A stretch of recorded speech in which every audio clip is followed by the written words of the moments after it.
pessoal. Muito bem-vindo ao Visão Técnica desta sexta-feira. Meu nome é Rafael Ribeiro e hoje estamos recebendo o analista técnico da XP Investimentos, o Aliakin. Boa tarde, Aliakin, tudo bom? Boa tarde, Rafael, tudo bem? Boa tarde a todos.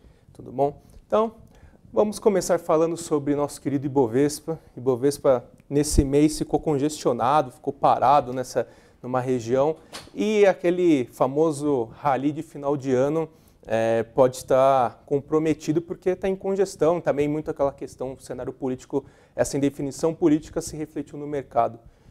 Aliakin, quais são os pontos definitivos do mercado para quem está acompanhando esse finalzinho de mês?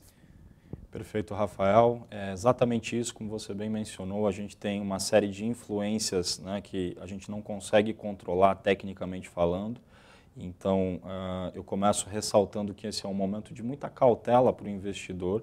O mercado ele acaba sendo muito mais promissor quando você tem o que nós chamamos de tendência, ou seja, um mercado com direção, e essa direção é mais clara, sofrendo menos influências externas, né? Então, com essa questão das reformas que precisam ser aprovadas, enfim, de todo esse procedimento que a gente vem acompanhando aí no quadro político, na questão doméstica, a gente tem aí muita influência do mercado externa, né? Então isso dificulta muito a tomada de decisão para o investidor e o quesito gerenciamento de risco muitas vezes fica comprometido. Eu vou mostrar para vocês aqui o gráfico e aí a gente vai entender qual é a situação atual e qual é o desempenho, a performance que o Ibovespa vem tendo de acordo com essa influência externa que a gente vem enfrentando aí. Bom, colocando o gráfico aqui para vocês, a gente percebe um ponto importantíssimo de suporte para o Ibovespa na região dos 70.800 pontos. Um pouco acima disso a gente tem também os 71.300 pontos. Essa é uma região importantíssima que o mercado não pode mais romper. Se o mercado romper esse patamar aqui, a gente pode observar que, graficamente falando, ele desenvolve uma estrutura de topos e fundos descendentes.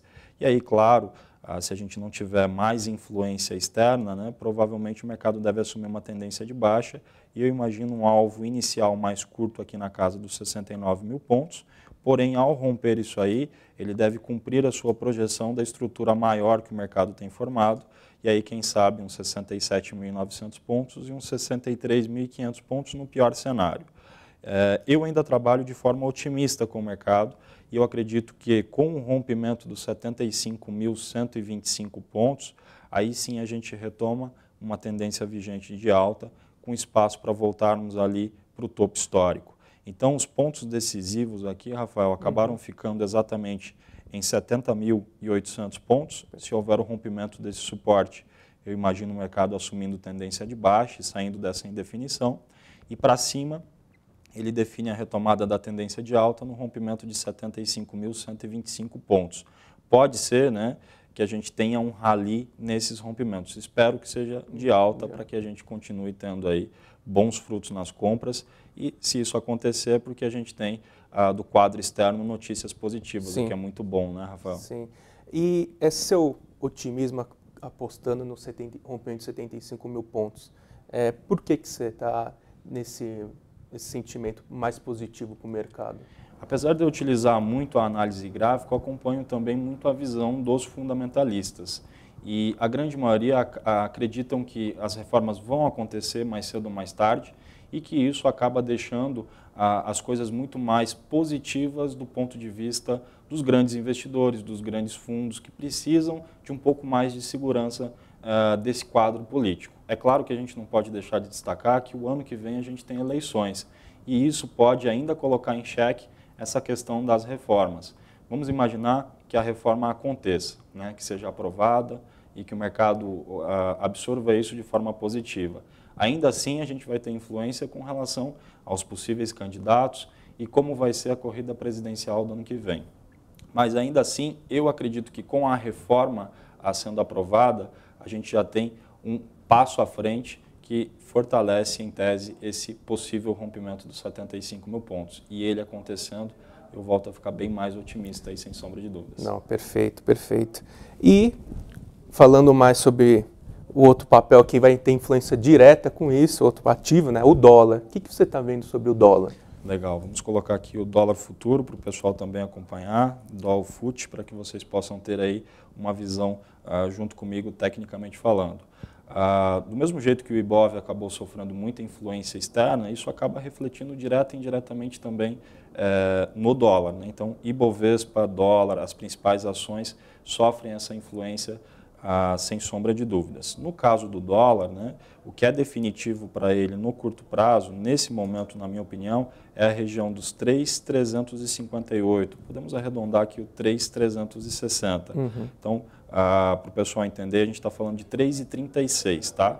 Se romper esse ponto, o dólar sugere no curto prazo uma movimentação de alta, com espaço e alvo aberto, na minha opinião, para os 3,441, ou seja, o 3,44 nessa região de preço. Já para baixo, né, a gente tem uma estrutura bem importante de suporte para o dólar, que está longe da cotação atual. Nesse momento, a gente tem uma variação percentual bem distante ainda desse suporte, que é exatamente os 3,213, ou seja, o 3,21. É um fundo que eu considero importantíssimo, já brigou muito no passado nessa faixa e, claro, a partir daí é que eu vejo definição também para o dólar.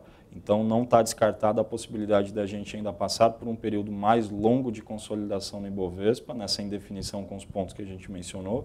E enquanto o dólar respeitar esses extremos, pode ser que a gente veja o dólar também, Rafael, acumulando mais tempo. E como há uma variação bem expressiva entre o principal ponto de resistência e o principal ponto de suporte, isso mostra realmente a indefinição que o mercado tem nesse momento. Exato. O dólar, você vê como as coisas se conversam, né? O Bovespa ficou aquela oscilação um pouco para baixo, bem próximo do suporte.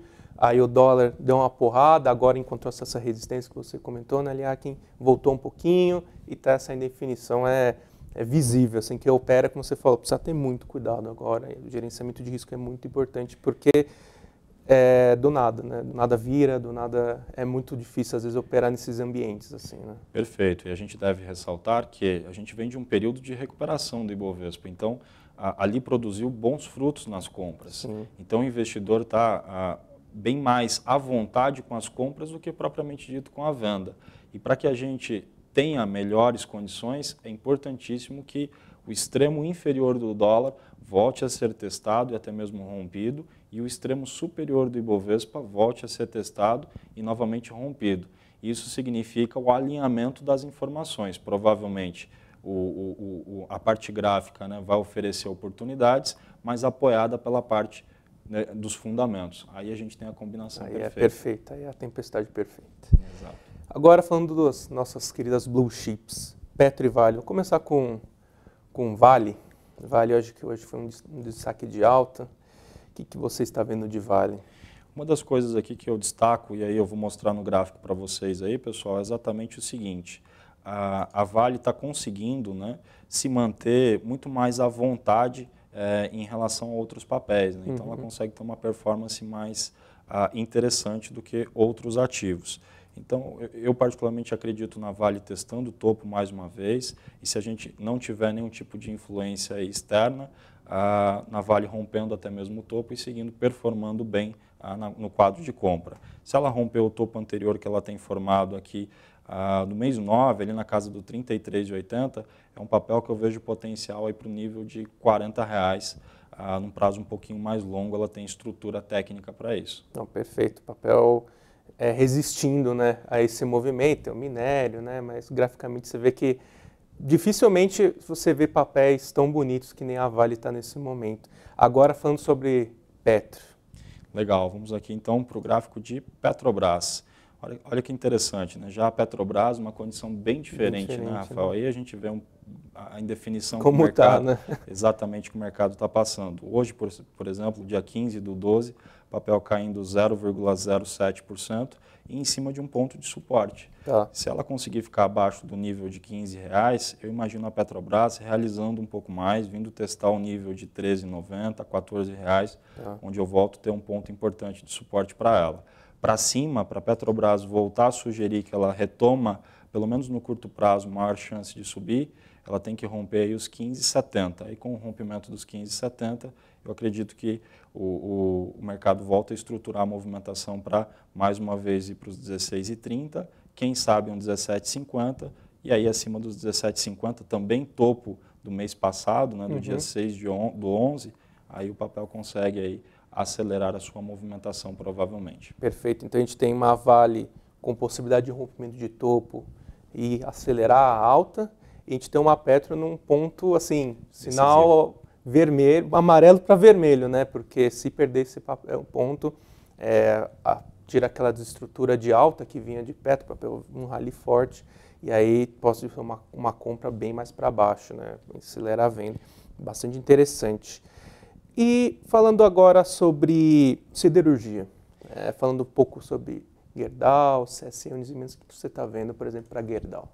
Gerdau é um papel que chama atenção também, né? A gente vê que, mesmo com essa indefinição do Ibovespa, ela de novembro para cá, ela registrou um fundo no dia 14 do 11 na casa dos R$ 9,92 e conseguiu se recuperar muito bem.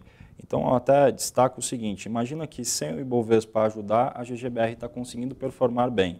Se o Ibov começa a ajudar e ela rompe a resistência, que é aqui um topo anterior na casa dos 12,20, acima de 12,20 eu vejo um bom potencial também para Gerdau, abrindo o alvo para 13,50.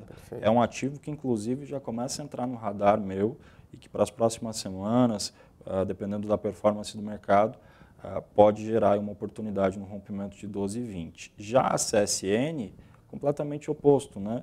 O que a Gerdau conseguiu performar bem, a CSN não performa bem, né? Inclusive no dia de hoje, o papel está tentando brigar com um patamar de resistência no intraday, que está aqui no 7,83, e logo pela frente ela tem uma resistência, no meu critério de avaliação, bem importante, que está aqui nos 8,23. Aí sim, com o rompimento de 8,23, eu acredito que, mesmo atrasada se comparada à GGBR, ela começa a ter um potencial de recuperação mais forte, mais técnico, para desenvolver uma correção até um 9,70, R$10, quem sabe. Tá? Perfeito, perfeito. Então a gente tem antagônico, né? Apesar de aquela coisa, né? O Gerdau, apesar de ter andado, mas já está em tendência, já engatilhou. Então você tem um setup gráfico melhor. Agora a CSN está ainda abaixo, está caindo, ainda está tentando formar algum setup interessante. Então, vai ficar de olho de GBR nos próximos dias, como o Ali comentou. E para não falar dela, né, falar também de Usiminas. Perfeito, vamos lá. Usim 5, mais um ativo também aí que consolida com a característica do Ibovespa. A gente vê que ela vinha performando muito bem. Do meio do ano para cá, foi um dos ativos que mais performou bem, né? Sim, foi um destaque de alta no Ibovespa. Exatamente. A gente pega aqui o mês de junho, julho, o ativo sai de R$ 4, R$ 5 e consegue atingir um topo, né, com uma variação percentual bem expressiva de fundo a topo, lá nos 10,58 no mês de outubro. Então a gente vê os Minas performando muito bem no semestre, né? O que é um destaque para a gente. Mas no último mês o papel começou também a consolidar, tem um suporte agora muito importante em 8,40, é muito parecido com a estrutura do Ibov. Se o Ibov perde o suporte e a Uzi Minas perde os 8,40, eu imagino já ela acentuando a queda para 7,80 e abaixo de 7,80 ela desconfigura o cenário de alta e confirma a partir de então uma tendência já de baixa. Para cima, o que ela precisa romper para definir essa consolidação como oportunidades de compra, vem acima de 9,11, R$ 9,12 é onde tudo pode começar de novo para cima, e aí ela pode buscar aqui os 9,60, e a partir dos 9,60 a gente ganha potencial para R$ 10,60, que é então o topo que ela formou ali no mês de outubro, e se rompido, também acompanhada pelo Ibovespa, pode ter uma boa movimentação. A gente está vendo vários papéis que a gente pode dizer o seguinte, né, uma faca de dois gumes, né? Você tem definições muito claras nos rompimentos. Você tem bem definido, né? Essa é a resistência, esse é o suporte. Então, marcar, porque se romper um desses patamares é para você fazer, é onde vai entrar a volatilidade. Exatamente, aí tem que gerenciar risco e tentar, claro, se beneficiar dessas possibilidades. Não, perfeito. Então, vou fechar aqui o primeiro bloco. No próximo bloco, vamos falar de duas oportunidades, falar sobre um pouco da parte de cursos do Aliac, mostrar o canal do YouTube, que é muito interessante, vale a pena você acompanhar. Até o próximo bloco.